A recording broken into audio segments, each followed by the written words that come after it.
The nation's coal miners have lost an advocate, a pulmonologist. His treatment of miners for nearly 50 years led to a national movement aimed at the deadly disease known as black lung.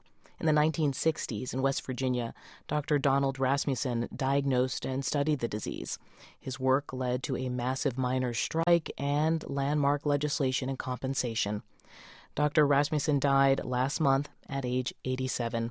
Here's NPR's Howard Burkus.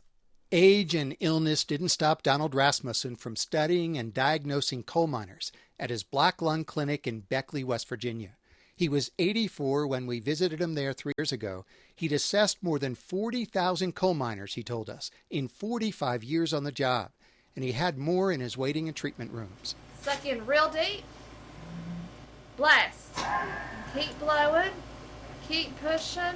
A retired miner struggled to follow the nurse's instructions. Keep blowing, keep blowing.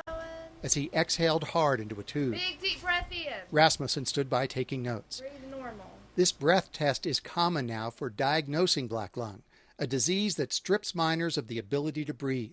Black lung killed more than 70,000 miners in the last 40 years, but there wasn't much concern about it when Rasmussen arrived in West Virginia in 1962. There were those people who said, well, there's no point in doing anything about it. After all, only 4 or 5% of coal miners are going to develop lung disease and die.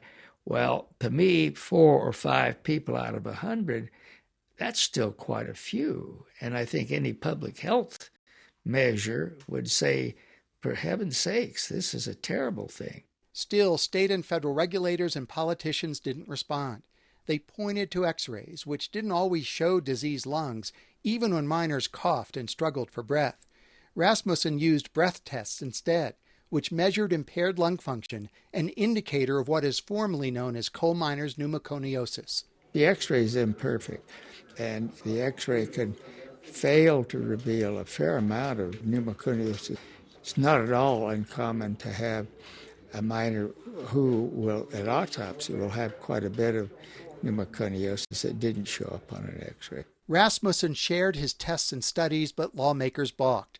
In 1969, 40,000 coal miners in West Virginia walked off the job, demanding controls on coal dust and payments for sickened miners.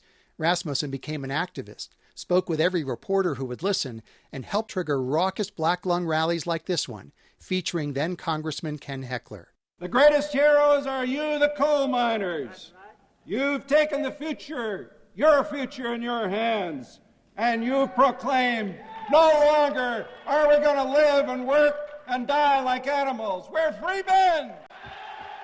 By the end of the year, Congress enacted a tough new mining law. It included limits on exposure to coal dust and compensation for miners and their families. John Klein is a lawyer for miners seeking black lung benefits. Without his curiosity about what was going on with the miners he was seeing, it would have been very difficult for the black lung movement to achieve what it eventually did. So far, sickened miners and black lung widows have received more than $40 billion in compensation.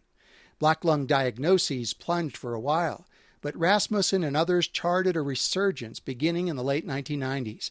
That kept him working in his clinic until recently, when strokes and a fall left him hospitalized.